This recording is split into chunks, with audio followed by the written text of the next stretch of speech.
Praise the lord. హల్లెలూయా. దేవుని నామానికి మహిమ కలుగును గాక. మీ అందరికీ ప్రేమపూర్వక వందనాలు. అందరికీ వందనాలు. బాగున్నారా? కృపయు సమాధానం మీకు కలుగును గాక. హల్లెలూయా. చూడండి ప్రియులారా, మరి ఈ దినం, ఈ పునరుత్థాన దినంలో పరిశుద్ధాత్మ దేవుడు నీతో నాతో ఏం మాట్లాడబోతున్నారో అట్టి మాటలు మనకు ప్రభువే సహాయము చేయను గాక. ఆమేన్. ఇర్మీయా పుస్తకం 34వ అధ్యాయం 6వ వచనం. ఇర్మీయా పుస్తకం 34వ అధ్యాయం 6వ వచనం.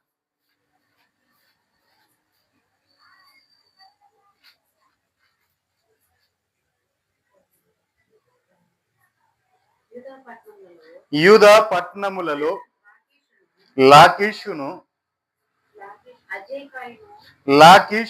అజేకాయును ప్రాకారములు గల పట్టణములుగా మిగిలి ఉన్నవి. చాలండి. చదవము. బబులోను రాజైన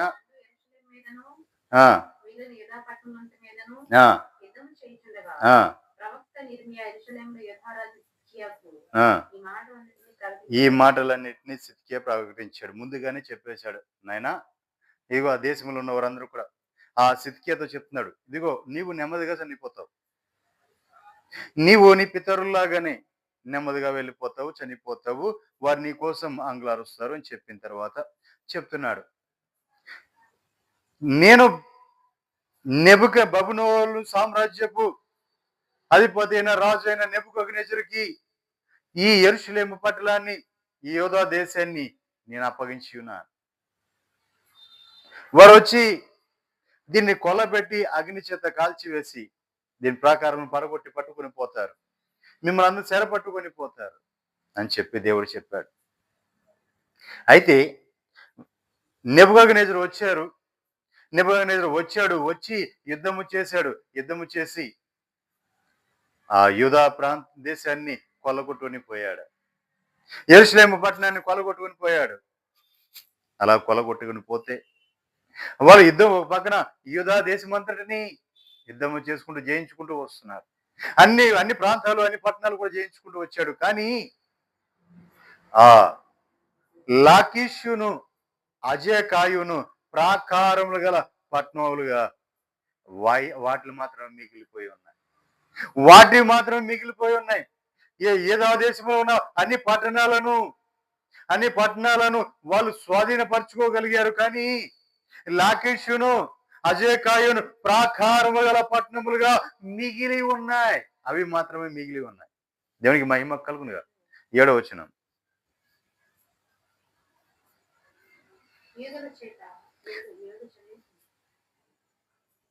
దేవునికి మహిమ కలుగునుగా. మొదటి వచనానికి రండి. బబులోను రాజైన నెబుకద్నెజరును చూడండి.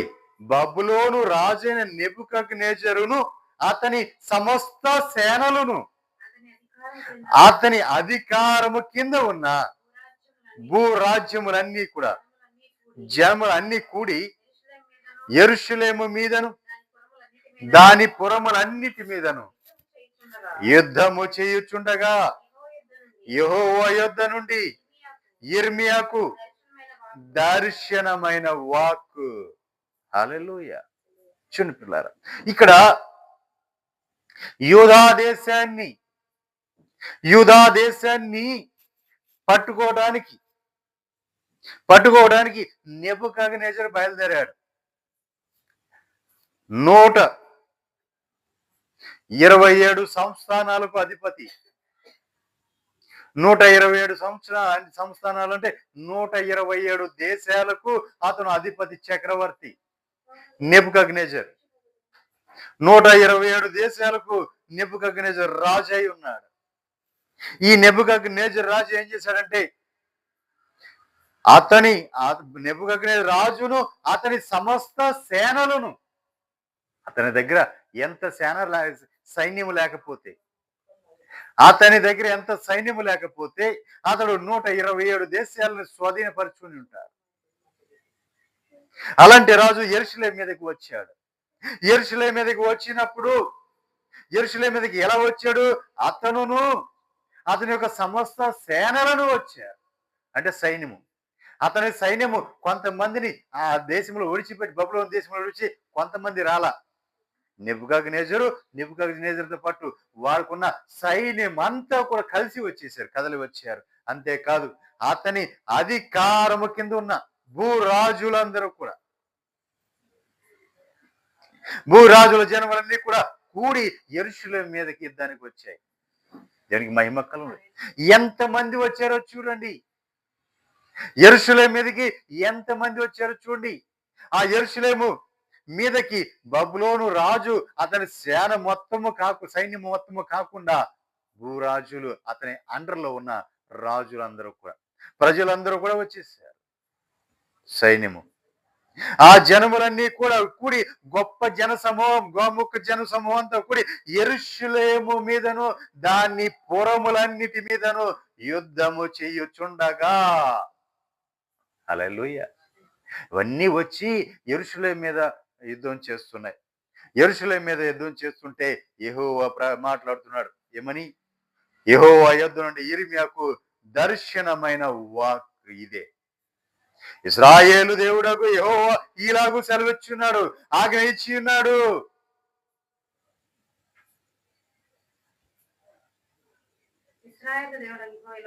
ఇశ్రాయేలు దేవుడని యెహోవా ఇలాగు ఆజ్ఞనిచ్చి ఉన్నాడు. నీవు వెళ్ళి యూదా రాజైన సిద్కియాకు ఇలాగు చెప్పు, యెహోవా సెలవిచ్చినదేమనగా, నేను ఈ పట్టణమును బబులోను రాజు చేతికి అప్పగించుచున్నాను. అతడు మంట పెట్టి దాన్ని కాల్చివేయి. ఒక్క నిమిషం అండి, చూడండి పిల్లలు. అతను ఏం చేస్తాడంటే మంట పెట్టి దాన్ని కాల్చివేస్తాడు. దేవుడు ఎవరికి అప్పగించాడండి? బబులోను రాజైన నెబుకద్నెజరు చేతికి ఈ పట్టణం అప్పగించి ఉన్నాను. అతడు మంట పెట్టి దాన్ని కాల్చివేస్తాడు. దేవునికి మహిమ కలుగునుగా. హల్లెలూయా. చూడండి పిల్లారా, దేవుడు ఎంతగానో ప్రేమించిన ఆ యెరూషలేము పట్టణం, ఆయన ఎంతగానో ఆ ప్రజల్ని ప్రేమించి ఉన్నాడు. యెరూషలేములో ఉన్న వారిని, వారిని దర్శిస్తూ, వారి మొరలు ఆలకిస్తూ, వారిని వృద్ధిపరుస్తున్న దేవుడు ఏమంటున్నా? యెరూషలేమును కోరుకున్న, ఇది నేను కోరుకున్న పట్టణం, మహారాజు పట్టణం అని పిలువబడిన ఆ యెరూషలేము పట్టణాన్ని ఏం చేశాడంటే దేవుడు బబులోను రాజైన నెబుకద్నెజరు చేతికి అప్పగించాను అని చెప్తున్నాడు. ఈ పట్టణం నేను బబులోను రాజు చేతికి అప్పగించి ఉన్నాను. అతడు మంట పెట్టి దాన్ని కాల్చివేయును. ఎంత దారుణమైన పరిస్థితి వచ్చు. ఎంతగా కోరుకున్నాడు ఆయన. ఆయన కోరుకున్న పట్టణం అది, మహారాజు పట్టణం అది.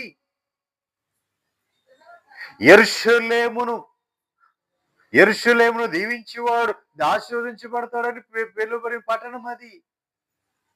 యెరూషలేము కోసం మీరు ప్రార్థన చేయండి అని చెప్పబడిన పట్టణం అది. ఎంతో సౌందర్యవంతమైన పట్టణం అది. దేవునికి మహిమ కలుగునుగా. దానిని మంట పెట్టి దాన్ని కాల్చివేస్తాడు. దేవునికి మహిమ కలుగునుగా. హల్లెలూయా. చదవండమ్మా. నీవు అతని చేతిలో నుండి తప్పించుకొన జాలక నిశ్చయముగా పట్టబడి అతని చేతికి అప్పగింపబడదు. బబులోను రాజును నీవు కనులారా చూసెదవు, అతడు నీతో ముఖాముఖిగా మాట్లాడును. హల్లెలూయా. సిద్కియాతో చెప్తున్నాడండి. సిద్కియాతో దేవుడు చెప్తున్నాడు, బబులోను రాజు నువ్వు కనులారా చూస్తావు, అతడు నీతో మాట్లాడతాడు. దేవునికి మహిమ కలుగును కాదు. హల్లెలూయా. అంటే యుద్ధములో నీవు చనిపోవు, ఆ రాజును నువ్వు కనులారా చూస్తావు అని చెప్పి. దేవునికి మహిమ కలుగును కాదు. హల్లెలూయా. నిజమే పిల్లారా. అదే మనం విలాప వాక్యాలు చూడండి, 2వ అధ్యాయం 6వ వచనం నుంచి ధ్యానించుకుందాం. 7, 8 వచనాలు.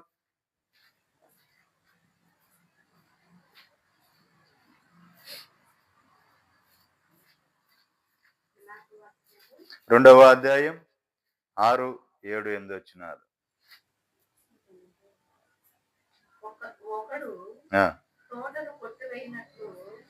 ఒకడు తోటను కొట్టివేయినట్లు తన ఆవరణమును ఆయన క్రూరముగా కొట్టివేసి ఉన్నాడు.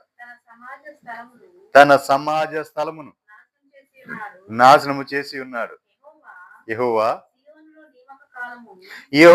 సీయోనులో నియామక కాలము విశ్రాంతి దినము మరవబడినట్లు చేసి ఉన్నాడు. కోపావేశుడై రాజును యాజకులను తోసివేసి, దేవునికి మహిమ. ఎంత కోపం రాకపోతే, ఎంత ఉగ్రత రాకపోతే రాజును యాజకులను తోసివేసి ఉంటాడు. దేవునికి మహిమ కలుగును కాదు. ఆయన మహాకోపవేశుడై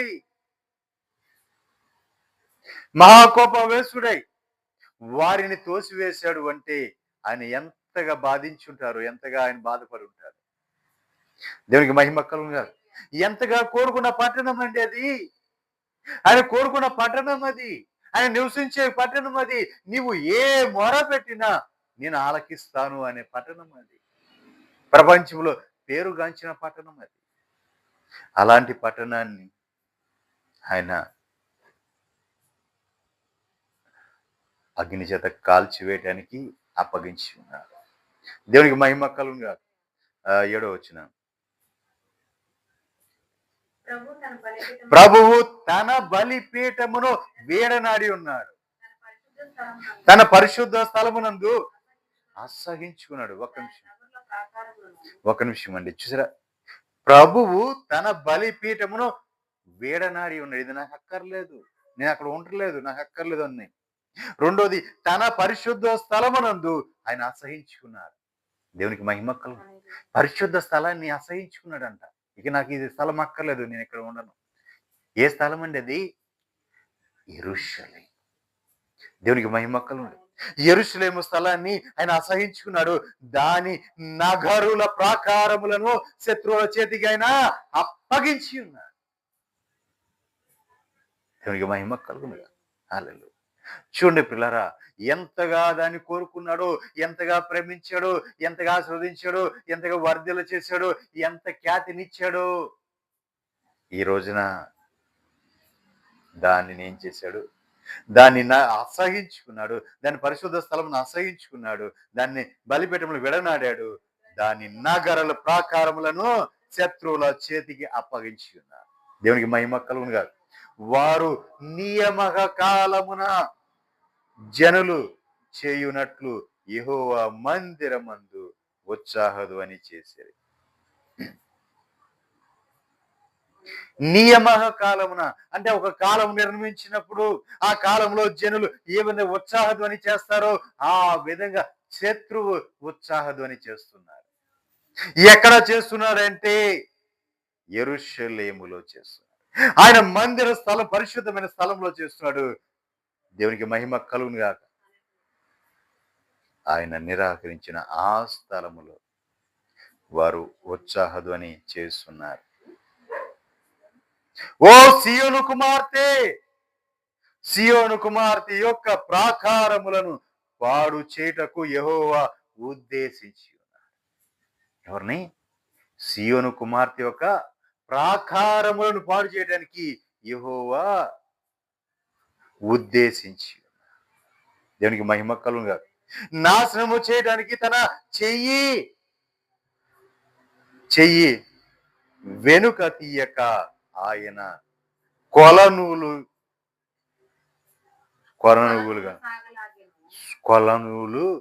సాగలాగాడు. దేవునికి మహిమ కలుగును గాక. నాశనము చేయటానికి తన చెయ్యి వెనక తీయటమే కాకుండా తన కొలనూలను వెనకకు సాగలాగాడు. చూడండి, ప్రాకారమును దీన్ని గూర్చి మూలుగుచ్చున్నవి అవి ఏకరీతిగా క్షీణించిపోతున్నాయి. దేవునికి మహిమ కలుగును గాక. హల్లెలూయా. ఓ సియోను కుమార్తె.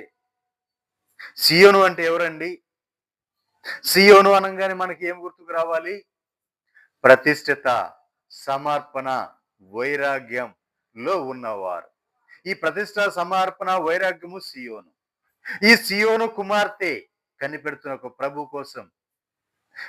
కోసము కనిపెడుతున్న కుమార్తె, ఆయన రాకడ కోసం సిద్ధపడిన ఆ కుమార్తె, ఆయన పెండ్లి విందుకు అలంకరించబడిన కుమార్తె. మరి ఈ సియోను కుమార్తె ఏం చెప్తుందండి? సియోను కుమార్తె యొక్క ప్రాకారములను పాడు చేటుకు ఆయన ఉద్దేశించి ఉన్నాడని చెప్తున్నాడు. అంటే సియోను కుమార్తె ఒక ప్రాకారం కట్టుకుంది తన చుట్టూ భక్తితో, వైరాగ్యంతో, ప్రతిష్టతో, సమర్పణతో. దాని చుట్టూ ఆ సియోను కుమార్తె ఏం చేసింది? తన చుట్టూ ప్రాకారము కట్టుకుంది, రక్షణ కవచాన్ని ఏర్పరచుకుంది, ఒక ప్రొడక్షన్ ఇచ్చే ఆ ప్రహారిని ఏర్పరచుకుంది. శత్రువు రాకుండా తన చుట్టూ తను ఒక ప్రాకారాన్ని కట్టుకుంది. దేవునికి మహిమ కలుగు. ఈ ప్రాకారము కట్టుకున్న ఈ సియోను కుమార్తె, దేవుడు ఏం చెప్తున్నాడు? సియోను కుమార్తె యొక్క ప్రాకారములను పాడు చేటకు యెహోవా ఉద్దేశించి ఉన్నాడు. అరే, ఎంత భక్తి, ఎంత వైరాగ్యం, ఎంత ప్రతిష్టలోకి వెళ్ళకపోతే నీ చుట్టూ ప్రాకారం నువ్వు కట్టుకుంటావు. ఎంత ఉన్నతమైన ప్రాకారం కట్టుకుంటావు. శత్రువు ఎప్పుడు కూడా నిన్ను జయించలేనంతగా, శత్రువు ఎప్పుడు కూడా నీలోనికి రాలేనంతగా, శత్రువు ఎప్పుడు కూడా నిన్ను చూడలేనంతగా అంత ఎత్తుకు ఎదిగిన సియోను కుమార్తె. నిన్ను చేరుకోలేడు నీ శత్రువు అన్నంతగా నువ్వు అంతగా ఎదిగిపోయిన సియోను కుమార్తె. మరి నీ ప్రాకారములను పాడు చేయటకు దేవుడే ఉద్దేశించి ఉన్నాడు. దేవుడే ఉద్దేశిస్తున్నాడు నీ ప్రాకారమును పాడు చేయటకు, నిన్ను నాశనము చేయటకును తన చెయ్యి వెనకకు తీయక ఆయన కొలనూలు సాగజేశాను. ప్రాకారమును ప్రహరీలు ప్రాకారము దాన్ని గూర్చి మూలుగుచున్నవి, అవి ఏకరీతిగా క్షీణించిపోచున్నాయి. దేవునికి మహిమ కలుగునుగా. హల్లెలూయా. నిజమే ప్రియులారా, నీవు భక్తిలో, వైరాగ్యంలో, ప్రతిష్ఠలో రోజుకి ఎక్కువ చేసి ఒక స్థాయికి వెళ్ళిపోయావు. ఆ స్థాయికి వెళ్ళిపోయిన నిన్ను ఆయన పడగొట్టడానికి ఉద్దేశించున్నాడు. శత్రువు చేతికి అప్పగించడానికి ఆయన సిద్ధపడిపోయి ఉన్నాడు. నీ ప్రాకారం ఎంతటి ప్రాకారం అంటే ఎవరో చేరుకోలేనంతటి ప్రాకారం. అంత స్ట్రాంగ్ గా నువ్వు ఉన్నావు. నీ చుట్టూ అంతగా ప్రాకారాన్ని నువ్వు కట్టుకున్నావు. ఎవరో చేరలేని, ఎవరో నీ దగ్గరికి రాలేని, నీలోనికి రాలేని, శత్రువు అగ్ని బాణాలు ఏవి కూడా నీ మీద పడలేని విధంగా నీవు ప్రాకారం కట్టుకున్నావు. మరి ఈ ప్రాకారము కట్టుకున్న నీవు, దేవుడు ఎందుకు నిన్ను ఏకరీతి నిన్ను క్షీణింప చేయాలని ఎందుకు చూస్తున్నాడు?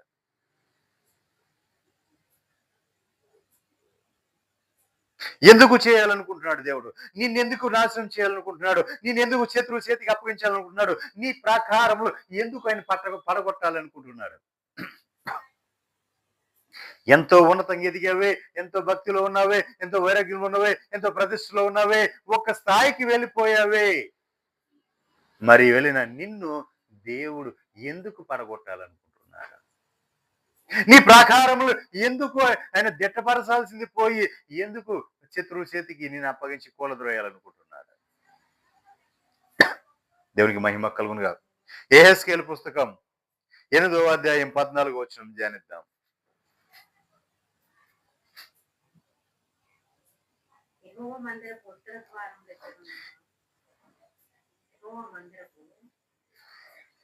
ఎనిమిదవ అధ్యాయం ఓషియా పుస్తకం 8వ అధ్యాయం 14వ వచనం.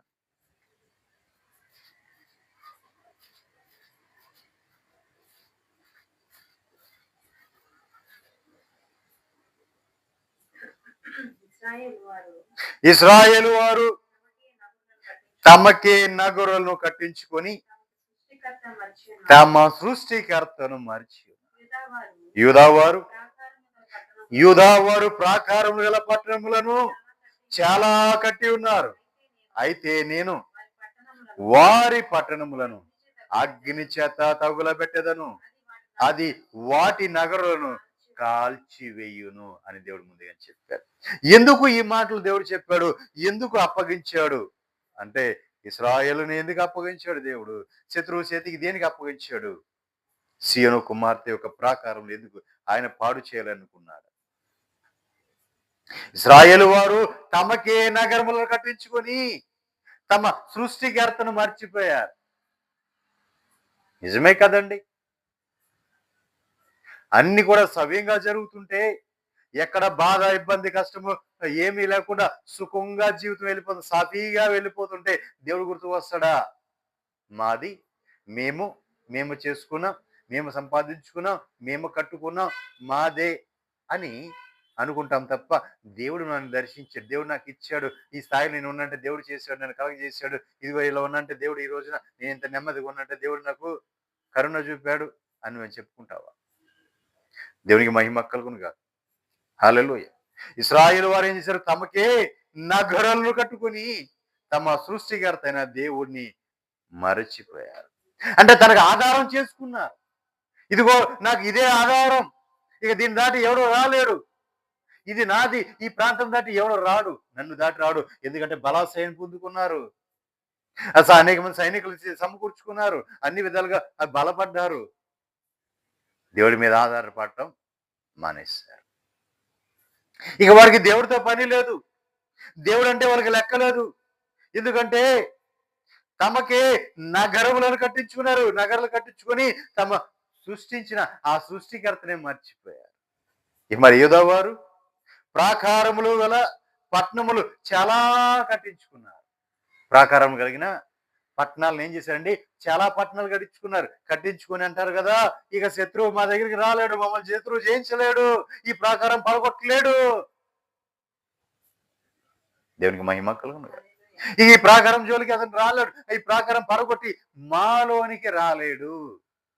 ఎందుకంటే మా ప్రాకారంలో మేము కట్టించుకున్నాం, చాలా స్ట్రాంగ్ గా కట్టించుకున్నాం. హల్లెలూయా అని వారు, ఇశ్రాయేలు వారు ప్రాకారం కట్టించుకున్నారు. అయితే నేను వారి పట్టణములను అగ్ని చేత తగలబెట్టేదను అని నా దేవుడు చెప్తున్నాడు. అది వాటి నగరాలను మొత్తం కాల్చి వస్తాయి. అంటే వారు దేని మీద ఆధారపడ్డారు? ఒకప్పుడు దేవుడి మీద ఆధారపడ్డా నీవు, ఒకప్పుడు దేవుడే నాకు సమస్తము సర్వము దేవుడే అనుకున్న నీవు, నా దేవుడు తప్ప వేరే ఎవరు ఈ పని చేయలేరు అని చెప్పి ఆయన మీద ఆధారపడ్డా నీవు, ఈ రోజున నీకు నువ్వుగా వేరే దారి చూసుకున్నావు, నీకు నువ్వుగా అన్ని సిద్ధపరచుకున్నావు. ఈ రోజున నాకేంటి, నాకేది కొదువలేదు, నాకేంటి, నాకు ఈ పని అయిపోతుంది, నాకేంటి, ఇదిగో నా వెనకాల ధనం ఉంది, నా వెనకాల అంగుబలం ఉంది, నా వెనకాల ఆస్తుంది, నా వెనకాల 10 మంది ఉన్నారు, నాకేంటి ప్రభా, నీవు తప్ప నాకు వేరే గత్యంతరం లేదయ్యా, నీవు తప్ప నాకు వేరే దిక్కు లేదయ్యా, నీవు తప్ప నాకు వేరే ఆధారము లేదయ్యా అని ఏడ్చిన నీవు ఈ రోజున నాకేంటి, నాకేంటి, నాకేంటి, అన్ని సమకూర్చుకున్నా, నాకేంటి, అన్ని సిద్ధపరచుకున్నా, నాకేంటి, అన్ని కూడా నేను ముందుగానే జరిపించు, నాకేంటి అని చెప్పే స్థాయికి వచ్చేసాను. దేవునికి మహిమ కలుగును గాక. హల్లెలూయా. అంతేకాదండి, సృష్టికర్తనే మర్చిపోయారు. ఈ సృష్టిని సృష్టించిన దేవుని మర్చిపోయి ఆ సృష్టిలో ఉన్నాడిని, ఆ సృష్టిలో వీళ్ళు ఆరాధించడం మొదలు పెట్టారు. దేవుడిని మర్చిపోయారు, ఆ సృష్టిలో సృజించిన దేవుని, రూపించిన దేవుని మర్చిపోయారు. మరి మర్చిపోయి వీళ్ళు ఏం చేస్తున్నారు? అన్య దేవతలను ఆరాధించడం మొదలు పెట్టారు, అన్య దేవులను ఆరాధించడం మొదలు పెట్టారు. అసలు ఆయన్ని మర్చిపోయి సృష్టిలో ఉన్న వాటిని, వాళ్ళ చేతులతో వారు రూపించుకున్న వాటిని, వాళ్ళ చేతుల్లో వారు కల్పించుకున్న వాటిని, పక్క దేశాలు వారు చేసుకున్న వాటిని, అవన్నిటిని పోగేసుకొని వీరు మొదలు పెట్టారు. దేవునికి మహిమ కలుగునుగా. హల్లెలూయా. అందుకే ఆయన అగ్ని చేత నేను తగలబెట్టేదను, అటు వాటి నగరులు కాలిపోతాయి అని చెప్తున్నారు. దేవునికి మహిమ కలుగునుగా. హల్లెలూయా. అలా అని చెప్పి ఈయన ఎంతకాలం వదిలేశాడండి వారిని? 70 సంవత్సరములు బబులోను చెరక వదిలేశాడు. ఎన్ని సంవత్సరాలు? 70 సంవత్సరాలండి. 70 సంవత్సరాలు ముందుగానే చెప్పాడు ఇర్మియా ద్వారా, ఇదిగో మీరు చేసిన దోషాలు ఎక్కువైపోయి, మీ పాపాలు ఎక్కువైపోయి, మీ అతిక్రమలు ఎక్కువైపోయాయి, నన్ను విడిచి మీరు విచ్చలవిడిగా తిరుగుతున్నారు. నన్ను విడిచి మీరు అన్య దేవతలను ఆరాధిస్తున్నారు. కాబట్టి నేను మిమ్ములను ఇదిగో నా సేవకుడైన బబులోను నుంచి వచ్చి నా సేవకుడు నెబుకద్నెజరు చేతికి మీకు అప్పగించబోతున్నా. అతను నా సేవకుడు. అతన్ని అప్పగించబోతున్నా నేను అని చెప్పి ముందుగానే ప్రకటించుకుంటూ వచ్చి అతడు ఏం చేయబోతాడంటే అగ్ని చేత ఇవన్నీ తగలబెట్టబోతున్నాడు. అతను ఎలా తగలబెట్టబోతాడు? ఈ ప్రాకారంలో అన్ని తగలబెట్టబోతాడంటే నా మూలంగానే నేను అతని ద్వారా నేను జరిపించబోతున్నాను అని చెప్పాడు. దేవునికి మహిమ కలుగునుగా. హల్లెలూయా. చూడండి ఎంతకాలమో ఆ మాట కూడా రాశాడు అక్కడ. జకరియా పుస్తకం 1వ అధ్యాయం 12వ వచనం.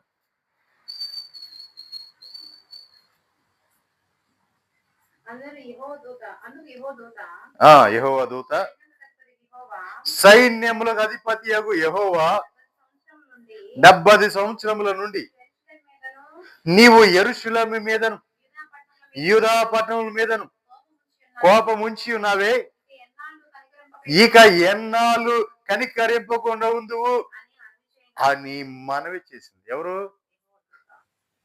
యెహోవా దూత. యెహోవా దూత మనవి చేస్తుంది. కరుణ వాక్యములు కలిగిన ప్రభు అయిన యేసుక్రీస్తు వారు మనవి తండ్రి అయిన దేవునికి మనవి చేస్తున్నాడు. తండ్రి, నీవు 70 సంవత్సరముల నుండి నీవు యెరూషలేమును యూదా పట్టణములను కోపగించి ఉన్నావే, ఇంకా ఎన్నాళ్ళు కనికరింపకుండా ఉంటావు అయ్యా అని మనవి చేస్తున్నాడు. చూసారు పిల్లరా, 70 సంవత్సరాలు దేవుడు నెబుకద్నెజరు చేతికి ఆ యూదా పట్టణాన్ని అప్పగించేశాడు. 70 సంవత్సరాలు అయిపోయింది. ఆ 70 సంవత్సరాలు అయిపోయి వచ్చింది. ఇప్పుడు అడుగుతున్నాడు యెహోవా దూత. యెహోవా దూత అంటే వేరెవరో కాదు, ప్రభువైన యేసుక్రీస్తు వారు. ఆయన అడుగుతున్నారు, యెహోవా 70 సంవత్సరాల నుండి నీవు యెరూషలేము మీదను యూదా పట్టణం మీదను కోపగించి ఉన్నావే, ఇక ఎన్నాళ్ళు నువ్వు కనికరించకుండా ఉంటావు అని మనవి చేసినప్పుడు యెహోవా నాతో మాట్లాడిన దూతకు ఆదరణైన మధుర వచనములతో సెలవిచ్చాడు. చూడండి, ఈ దూత అడిగినందుకంట ఆ దూతను ఆదరించే మధుర వచనాలతో సెలవిచ్చాడు. దేవునికి మహిమ కలుగు. కాబట్టి నాతో మాట్లాడుచున్న దూత ఇట్లా నేను నీవు ప్రకటన చేయవలసింది ఏమనగా, సైన్యములకు అధిపతి యగు యెహోవా ఇలాగూ సెలవిచ్చున్నాడు, నేను యెరూషలేము విషయములోను సియోను విషయములోను అధిక ఆసక్తి కలిగి ఉన్నాడంట దేవుడు. మరి ఒక్క నిమిషం, దేవుడు ఏమన్నా మర్చిపోయాడా అండి? విడిచిపెట్టేశాడా అండి? 70 సంవత్సరాలు అయిపోతున్నాయి, అయిన పని ఎప్పుడైతే పేర్లు విడిచిపెట్టేశాడా? వాళ్ళు మర్చిపోయాడా? మర్చిపోలా. దేవుడు మర్చిపోలా. దూతేమో ప్రార్థన చేస్తుంది, ప్రభువా ఇంకా ఎన్నాళ్ళయ్యా నువ్వు వారిని ఇంకా ఎన్నాళ్ళు నీ మీద నీ కోపం వారి మీద చూపిస్తావు, ఆ యెరూషలేము మీద ఆ యూదా దేశం మీద ఎన్నాళ్ళు చూపిస్తావు, ప్రజల మీద ఎన్నాళ్ళు చూపిస్తావయ్యా నీ కోపం, ఇక నువ్వు సల్లార్చుకోవా అని దూత మాట్లాడుతుంటే ప్రభు అంటాడు కదా, ఏమని? మధురమైన వచనములతో వారికి ఉత్తరం ఇచ్చి, దూతకు ఉత్తరం ఇచ్చాడు. మధురమైన వచనములతో ఉత్తరం ఇచ్చాడు. ఏంటి ఆ మధురమైన వచనాలు? నేను యెరూషలేము విషయములోను సియోను విషయములోను అధిక ఆసక్తి కలిగి. దేవునికి మహిమ కలుగు. చూడండి, అధిక ఆసక్తి కలిగి ఉన్నంట. నేను ఎప్పుడు చేయాలి, వాళ్ళు నా బిడ్డలు ఎప్పుడు మళ్ళీ తిరిగి సమకూర్చుకోవాలి, ఎప్పుడు నా దగ్గర చేర్చుకోవాలి, నా ఒళ్ళోకి ఎప్పుడు చేర్చుకోవాలి, వాళ్ళు ఎప్పుడు కట్టి పట్టుకోవాలి, ఎప్పుడు నా ఒళ్ళో వారిని పెట్టుకొని నేను ఆనందించాలి. వాత్సల్యము కాదా? ప్రేమ కాదా? తండ్రి యొక్క వాత్సల్యము ప్రేమ కాదా అండి? నేను ఎప్పుడెప్పుడు వాళ్ళని ఎప్పుడు సమకూర్చాలని వీరు తిరగబడినందుకు వీరిని 70 సంవత్సరాలు చెరలోకి పంపించాడు. ఆ 70 సంవత్సరాలు మీరు ఆ చెరలో ఉంటారు అని ముందుగా చెప్పాడు. తర్వాత ఆ చెరలోంచి విడిపించబడి తిరిగి మీ స్వదేశానికి, స్వస్థలానికి మీరు వస్తారు.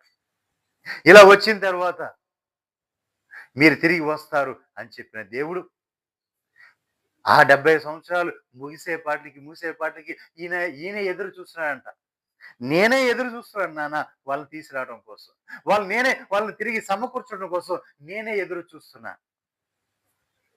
ఆ 70 సంవత్సరాలు ఎప్పుడవుతాయా అని చెప్పి ఈయన ఎదురు చూస్తా కూర్చున్నాడు. విడిచిపెట్టలా దేవుడు. దేవునికి మహిమ కలుగునుగా. అంటే ఈయన ఎంత మదన పడిపోయి, ఎంత బాధపడిపోయాడో చూడండి నా తండ్రి. దివారాత్రము కూడా తప్పిపోయిన కుమారుడు ఏదో ఓ రోజున తన తప్పిదమ్ము తాను తెలుసుకొని నా దగ్గరికి వస్తాడు. ఈ రోజు రేపు వస్తాడని ప్రతి దినము కూడా ఎదురు చూస్తూనే ఉన్నాడు. సాసిన చేతులతో ఎదురు చూస్తున్నాడు. నా కుమారుడు నువ్వు ఎక్కడ ఉన్నావు? ఎలా ఉన్నావు? అయ్యో నా కుమారుడు ఎలా ఉన్నాడు? ఇదిగో కాని దేశంలో నా కుమారుడు ఎలా ఉన్నాడు? ఆ దేశంలో ఏం తింటున్నాడో ఏం లేదు, ఎన్ని ఇబ్బందులు పడుతున్నాడో, ఎంత కష్టపడుతున్నాడో. తన బుద్ధి తాను తెలుసుకొని తిరిగి వస్తాడే నా కుమారుడు. నా కుమారుడు ఖచ్చితంగా వస్తాడు. తన తప్పిదం తను తెలుసుకుని వస్తాడు. నా కుమారు నేను హత్తుకొని నా కౌగిట్లో భద్రపరచుకోవాలి నా కుమారుని. దేవునికి మహిమ కలుగునుగా అని తండ్రి ఎదురు చూస్తా ఉన్నాడు. దేవునికి మహిమ కలుగును. హల్లెలూయా. చదవనమ్మా.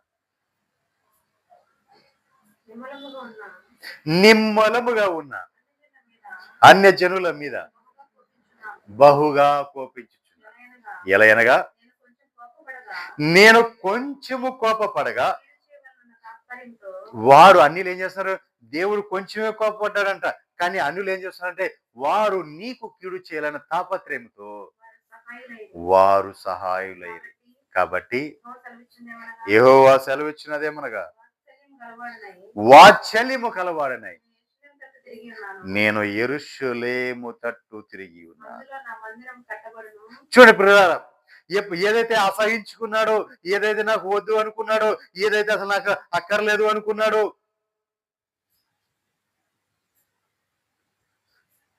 దేవుడు దేన్నైతే కాదు అనుకున్నాడో, అగ్ని చేత ఏదైతే కాల్చబడాలి అనుకున్నాడో, ఇప్పుడు అక్కడికి వచ్చాడు.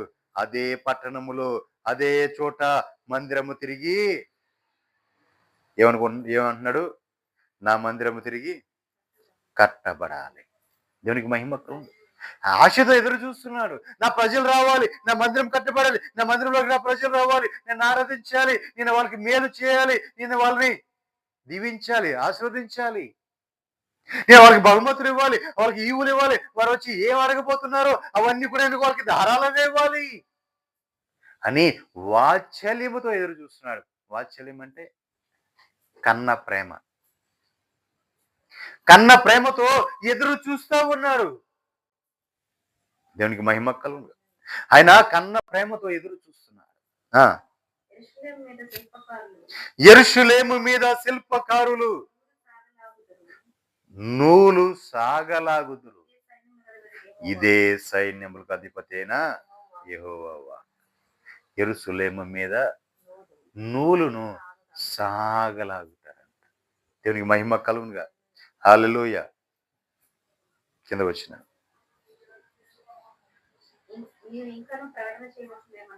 నీవు ఇంకను ప్రకటన చేయవలసినది ఏమనగా ఇక నా పట్టణములు భాగ్యముతో మరి ఎక్కువగా నింపబడు. చూడండి, ఇక నుంచి నా పట్టణములు భాగ్యముతో మరి ఎక్కువగా నింపబడతాయి. ఇంకను యెహోవా సీయోనును ఓదారుస్తున్నాడు, యెరూషలేమును. చూడండి, ఆయన ఇంకా యెరూషలేము కోరుకుంటున్నాడు, సీయోనుని ఇంకా ఆయన ఓదారుస్తూనే ఉన్నాడు. దేవునికి మహిమ కలుగు. సీయోను కుమార్తెని ఇంకనూ ఓదారుస్తూనే ఉన్నాడు. ఏడుస్తూ ఉంది, ఏడుస్తూ ఉంది. ప్రాకారాలను పడగొట్టుకున్న ఆ సీయోను కుమార్తె ఏడుస్తూ ఉంటే ఆ సీయోను కుమార్తెను ఇంకా ఆయన ఓదారుస్తూనే ఉన్నాడు. దేవునికి మహిమ కలుగు. ఆయన మన చెయ్యి విడిచిపెట్టేసే దేవుడు కాదండి. మనం విడిచిపెట్టి వెళ్ళిపోయే దేవుడు కాదండి. మనం తృణీకరించే దేవుడు కాదండి. మనకు మనముగా చేసిన పాపాలను మనం తెలుసుకొని ఆయన సన్నిధిలో మనం పశ్చాత్తాపడితే ఆయన తిరిగి మనం చేర్చుకోవడానికి అదే స్థానంలో, అదే ప్లేస్‌లో మన కోసమైన ఇంకా అధికమైన ప్రేమతో ఎదురు చూస్తా ఉండే దేవుడు మన దేవుడు. దేవునికి మహిమ కలుగునుగాక. హల్లెలూయా! కాబట్టి ఆఖరిగా నేను ఒక మాట చెప్తూ ముగింపులోకి వచ్చాను. ఇప్పుడు మన దేవుడు ఇప్పుడు ఎలా తిరిగి వచ్చిన తర్వాత ఏం చేయబోతున్నాడు? సమకూర్చబడిన తర్వాత ఏం చేయబోతున్నాడు? ఆ పట్టణములను మరీ భాగ్యముతో రెట్టింపు చేయబోతున్నాడు. అత్యధికం చేయబోతున్నాడు. భాగ్యం ఏం చేస్తున్నాడు? ఆ! మరీ ఎక్కువగా నింపేయబోతున్నాడు పట్టణాలు. సియోనును ఓదారుస్తున్నాడు. యెరూషలేమును ఆయన కోరుకున్న స్థలం. యెరూషలేము ఆయన కోరుకున్న స్థలం. యెరూషలేములో సియోనును ఆయన ఓదారుస్తున్నాడు. నా కుమార్తె, ఇక నువ్వు కన్నీళ్లు విడవడానికి వీలు లేదు. నా కుమార్తె, ఇక నీకు దుఃఖం అంటూ లేదు. నా కుమార్తె, ఇప్పటి వరకు పడిన కష్టం చాలు. నా కుమార్తె, ఇప్పటి వరకు అనుభవించిన శ్రమలు చాలు. నా కుమార్తె, ఇదిగో ఇప్పటి వరకు నువ్వు పడిన ఈ ప్రయాసం చాలు. ఇక నిన్ను నేను అత్యధికమైన మేలులతో నింపబోతున్నాను. అత్యధిక గొప్ప కార్యము జరిపించబోతున్నాను. నా కుమార్తె, నువ్వు నా కోసం పడిన శ్రమ, నువ్వు నా కోసం పడిన ఆ హింస, ఆ కన్నీరు, ఆ బాధ, ఆ నిట్టూర్పులు నేను చూశాను. ఇక రా, ఇక నా దగ్గరికి వచ్చాయి. దేవునికి మహిమ కలుగునుగాక. హల్లెలూయా! భక్తిలో, వైరాగ్యంలో, ప్రతిష్టలో, సమర్పణలో పడిపోయిన ఆ సియోనుని ఇప్పుడు దేవుడు ఓదారుస్తున్నాడు. మరిపడి నీ ప్రాకారం దిట్ట చేసుకో. నీ కట్టెలను స్ట్రాంగ్ చేసుకో, గట్టిగా కట్టుకో. నువ్వు నిలబడు, రోషము కలిగి నిలబడు. దేవునికి మహిమ కలుగునుగాక. హల్లెలూయా! అంతేకాదు, అసలు దేవుడు దానికి ఎలా ఉండబోతున్నాడో చెప్పాడు. ఇప్పుడు నేను తిరిగి సమకూర్చుకున్న ఈ పట్టణములకు, ఈ సియోనుకు, ఈ యెరూషలేముకు నేను ఎలా ఉండబోతున్నాను అని చెప్తూ ఆయన ఒక మాట చెప్పాడు. చూడండి, అదే జకర్యా పుస్తకం 2వ అధ్యాయం 5వ వచనం చూడండి. నేను దాని చుట్టూ అగ్ని ప్రాకారముగా ఉందును. నేను నేను దాని మధ్య నివాసినై మహిమకు కారణముగా ఉండును. ఇదే యెహోవా వాక్కు. దేవునికి మహిమ కలుగును. చూసారా పిల్లరా, దేవుడు కోపపడ్డాడు, ఆయన ఉగ్రత కుమ్మరించాడు, దండన పాలు చేశాడు. కానీ నీకు ఇంతకాలం నువ్వు ఈ శ్రమ అనుభవించాలి, ఇంతకాలం నువ్వు శోధన అనిపించాలి, ఇంతకాలం నువ్వు ప్రయాసపడాలి, ఇంతవరకు నువ్వు కష్టపడాలి, ఇంతవరకు నువ్వు కన్నీరు పరచాలి అని ముందుగా నీ కోసం నిర్ణయించిన దేవుడు. అవి కూడా ఎందుకు? నీవు తప్పిపోయి ఆయన మార్గాలను విడిచి నీకు ఇష్టమైన మార్గాలు చేసుకుని, నీకు వేరు వేరు వాటిని ఆధారం చేసుకుని దేవుని ఆధారం చేసుకోకుండా నీవు లోకాన్ని ఆధారం చేసుకున్నావు. లోక వైపు చూసావు, లోక వైభవం చూసావు, దేవుడిని మర్చిపోయావు. సృష్టికర్త అయిన దేవుని విడిచిపెట్టేశావు. లోకాన్ని ఆశ్రయించడం మొదలుపెట్టావు. కాబట్టి నిన్ను శిక్షించిన దేవుడు ఈ రోజున నిన్ను క్షమించి నా దేవుడు అంటున్నాడు కదా, ఇదిగో నేను దాని చుట్టూ అగ్ని ప్రాకారంగా నేనే ఉంటా. దేవునికి మహిమ కలుగునుగాక. ఎవరు? దేవుడే అగ్ని ప్రాకారంగా నీ చుట్టూ ఉంటానంటున్నాడు. దేవునికి మహిమ కలుగునుగాక. అంతేకాదు, నేను దాని మధ్యను నివాసనై ఉంటా. అంటే దేవుడు నీ చుట్టూ అగ్ని ప్రకారం ఉంటాడు, నీలోనే దేవుడు నివసిస్తాడు, నిన్నే మహిమకు కారణముగా ఉంచేయబోతున్నాడు. దేవునికి మహిమ కలుగును. చూడండి, ఎంతగా ప్రేమించకపోతే, ఎంతగా నిన్ను ఆదరించకపోతే, ఎంతగా నిన్ను ఆయన హక్కున చేర్చుకోకపోతే ఈ మాటలు నీకు చెప్తాడు. నేను నీకు ఆధారం, నీకు అగ్ని ప్రకారముగా నేనే ఉంటాను. ఇంకెవరన్నా దేవుడే మనకు అగ్ని ప్రకారం ఉంటే ఎవరైనా శత్రువు రాగలడా అండి? రాలేడు. శత్రువు రావాలని ట్రై చేసినా కాలి బూడిదైపోతాడు. దేవుడే నీకు అగ్ని ప్రకారంగా ఉంది. దేవుడే నీకు అగ్ని ప్రకారంగా ఉండి దాని మధ్య నివాసివై నీవుంటే, నీ మధ్య దేవుడే నివాసి ఉంటాడు. ఒకటి, దేవుడు నీ చుట్టూ అగ్ని ప్రకారంగా ఉన్నాడు. రెండోది, దేవుడు నీలోనే నివాసం ఉన్నాడు. నిన్ను ఏం చేయబోతుందంటే మహిమకు నీవే కారణముగా ఆయన మార్చేయబోతున్నాడు. ఆ మహిమకు కారణం నీవే అని నీ పేరు పెట్టి నిన్నే మార్చేయబోతున్నాడు. దేవునికి మహిమ కలుగును కాదు. కాబట్టి ప్రియులారా, తెలుసో తెలియకు తిరుగుబాటు చేసో లేదా ఎక్కడన్నా జారి పడిపోయాము, మన ప్రాకారములు అనబడిన యూదా పట్టణములు, లకీషు, అజేకాయను ప్రాకారములు గల పట్టణములు మిగిలి ఉన్నాయంట. మొత్తం పడిపోలా. యూదా పట్టణంలో యూదా ప్రాకారంలో ఉన్న ఆ ప్రాకారాలని పడిపోలా. ఈ ప్రాకారములు నిలిచి ఉన్నాయంట. అట్లాగే మన ప్రాకారము, శత్రువు వచ్చి దాడి చేసిన, శత్రువు మన మీదకి వచ్చిన, శత్రువుని మనం జయించి మన ప్రాకారము నిలిచే ఉండాలి. ఎన్నో కూడా మన ప్రాకారము పడిపోకూడదు. మన ప్రాకారము నిలిచే ఉండునుగాక. అట్టి కృప పరిశుద్ధాత్మ దేవుడు మనకు అనుగ్రహించునుగాక. ప్రార్థన చేసుకుందాం. అందరూ కూడా తలలో వంచినట్లయితే ప్రార్థన చేసుకుందాం. అందరూ కూడా ప్రార్థన చేసుకుందాం. స్తోత్రం, స్తోత్రం, స్తోత్రం, స్తోత్రం, స్తోత్రం. స్తుతి, స్తుతి, స్తుతి, స్తుతి, స్తుతి, స్తుతి. స్తోత్రం, స్తోత్రం, స్తోత్రం. మహాపరిశుద్ధుడు అయిన మా గొప్ప తండ్రి, మీ పాదపద్మముకు వేలాది స్తుతులు, స్తోత్రాలు, స్తోత్రాలు, స్తోత్రాలు అంటూ ప్రార్థన చేద్దాం.